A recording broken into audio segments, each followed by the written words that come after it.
नमस्कार, आप देख रहे हैं हार्ट टॉक भारत। मैं हूं दिवाकर विक्रम सिंह।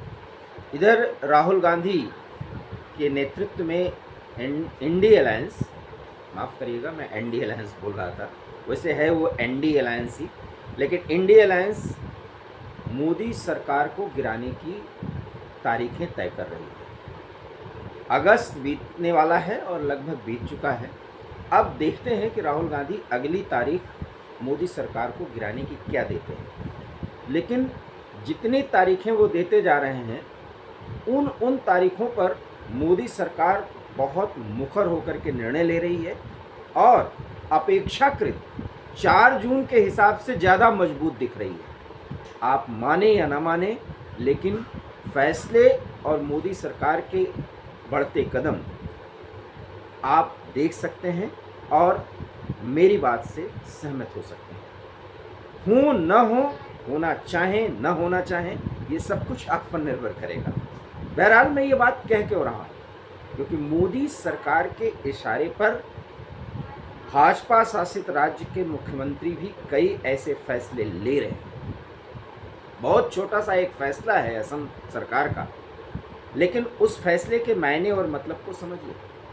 औपनिवेशिक शासनकाल के दौरान कुछ ऐसे फैसले जो अभी तक 75 साल के आज़ादी के बाद लिए जा रहे थे, उन फैसलों को पिछले 10 सालों में ख़त्म किया गया। उन परंपराओं को पिछले 10 सालों में ख़त्म किया गया और अब राज्य सरकारें, जहां भाजपा की सरकार है, भाजपा शासित सरकारें हैं, वो ऐसे निर्णय ले रही हैं। तो इसके मतलब समझिए कि वो मोदी सरकार का अनुसरण कर रही हैं। हुआ ये कि असम के मुख्यमंत्री हेमंत बिस्वा शर्मा ने एक्स पर एक पोस्ट किया है, जानकारी दी है कि असम में जुमे अर्थात शुक्रवार के दिन 2 घंटे का ब्रेक दिया जाता था ताकि लोग जाएं, नमाज अदा करें और ये सब चीज़ें। और ये अब से नहीं था, ये 1937 अर्थात जब देश आज़ाद नहीं हुआ था तब से असम में ये प्रावधान था। सादुल्ला खान जो मुस्लिम लीग के बहुत महत्वपूर्ण सदस्य थे, उन्होंने ये 1937 में व्यवस्था असम में की थी कि वहाँ पर विधानसभा चल रही हो तो 2 घंटे का ब्रेक दिया जाता था और इस 2 घंटे के ब्रेक के कारण 9 बजे से विधानसभा की कार्रवाई शुरू होती थी और 12 बजे ख़त्म हो जाती थी, क्योंकि 12 से 2 के बीच में ये ब्रेक दिया जाता था। और असम की भारतीय जनता पार्टी सरकार ने असम के विधानसभा के स्पीकर और सदस्यों की आम सहमति के साथ इस निर्णय को खत्म कर दिया, जिसकी जानकारी सीएम हेमंत बिस्वा शर्मा ने एक्स पर दे दी है। तो आपको ये जानकारी कैसी लगी, ये ज़रूर बताइएगा। और कट्टरपंथियों को ये बात चुभेगी।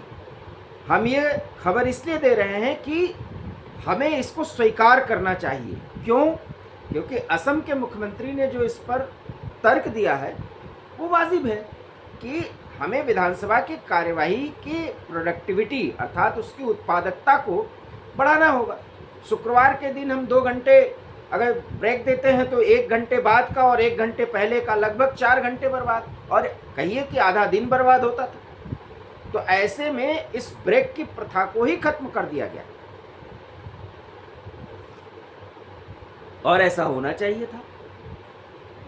लेकिन निश्चित रूप से वहाँ पर इसका आगे आने वाले समय में विरोध होगा, और अगर विरोध होगा, बिना मतलब के विरोध किया जाएगा, विरोध के लिए विरोध किया जाएगा, तो फिर ऐसे विरोध का स्वागत करना चाहिए। क्योंकि इस तरीके से औपनिवेशिक शासनकाल के दौरान लिए गए निर्णय जो सिर्फ कट्टरपंथियों को ज़्यादा भाते हैं या उनके मुफीद हैं, इस तरह के निर्णय वो अगर ख़त्म किए जाते हैं तो वो कहेंगे कि इसमें तो मुसलमानों को परेशान करने के लिए या उनको चिढ़ाने के लिए किया जा रहा है। जबकि असम विधानसभा में अगर कार्यवाही उस दौरान होगी तो फैसले लिए जाएंगे जो आम जनता के लिए होंगे, जिसमें हिंदू भी हों, मुसलमान भी हों, सबके फ़ायदे के लिए होंगे। लेकिन ये 1937 से परंपरा चली आ रही थी और असम विधानसभा के स्पीकर और भारतीय जनता पार्टी के ज़्यादातर विधायकों 100% विधायकों और अन्य विधायकों के सहयोग से ये फैसला एक तरह से सर्वसम्मति से माना गया है। और अब इस फैसले के साथ असम में जुमे का ब्रेक ख़त्म हो गया, अर्थात जुमे का ब्रेक द एंड। और ये एक बहुत बड़ा फैसला है।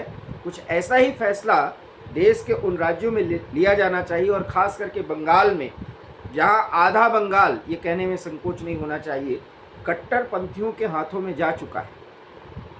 बंगाल की स्थिति कितनी भयावह है बताने की ज़रूरत नहीं है, लेकिन लेफ्ट लिबरल गैंग का जो मानसिक दिवालियापन है वो खेल दिख रहा है। और किस तरीके से ममता बेहद परेशान है और शर्मिंदा भी है, लेकिन शर्मिंदगी उनको दिखानी नहीं है, क्योंकि उनको दिखाना है कि वो बहुसंख्यक जनता का प्रतिनिधित्व करती हैं, और ऐसा वो कर भी रही, क्योंकि चुनाव में वो जीतती रही हैं।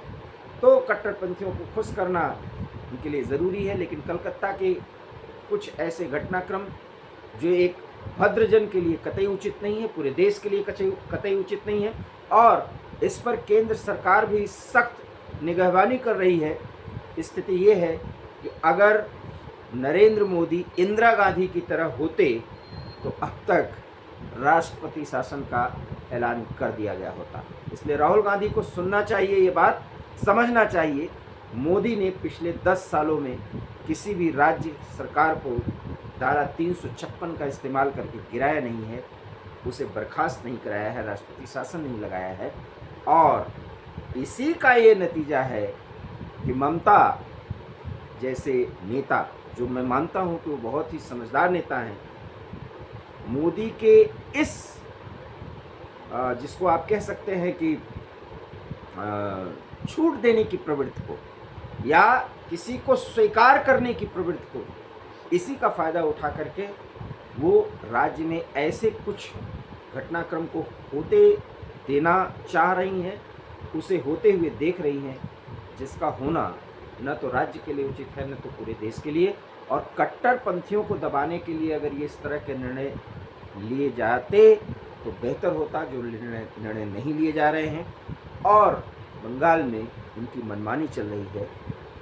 देखना होगा कि ये मनमानी कब तक चलती रहने देंगी ममता दीदी। लेकिन जो भी हो, ठीक बंगाल के बगल असम के मुख्यमंत्री हेमंत बिस्वा शर्मा ने कमाल का निर्णय लिया है, और इस निर्णय का स्वागत करना चाहिए। निर्णय तो अब भाजपा शासित राज्यों के भी मुख्यमंत्री लेंगे, और प्रधानमंत्री नरेंद्र मोदी के नेतृत्व में तो कैबिनेट एक के बाद एक बड़े निर्णय लेगा ही।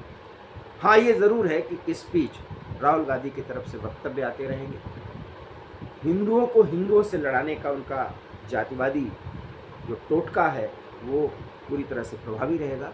वो मोदी सरकार को गिराते रहेंगे, और मोदी सरकार इतनी ही मजबूत होती जाएगी, न सिर्फ देश में बल्कि विदेशों में भी भारत की छवि मोदी सरकार के चलते बेहतर होगी। ये मोदी का कोई गुणगान नहीं है, ये वस्तुस्थिति है जो सामने दिख रहा है, उसे जरूर बोलना चाहिए। सहमत हूँ न सहमत हूँ, वीडियो देखिए जरूर, चिंतन करिएगा, मनन करिएगा, और दिन के कोने में अगर बात सही लगे तो हमारे वीडियो को लाइक कीजिएगा, शेयर कीजिएगा, हमारे चैनल हार्ट ऑफ भारत को सब्सक्राइब कीजिएगा। बहुत बहुत धन्यवाद। नमस्कार।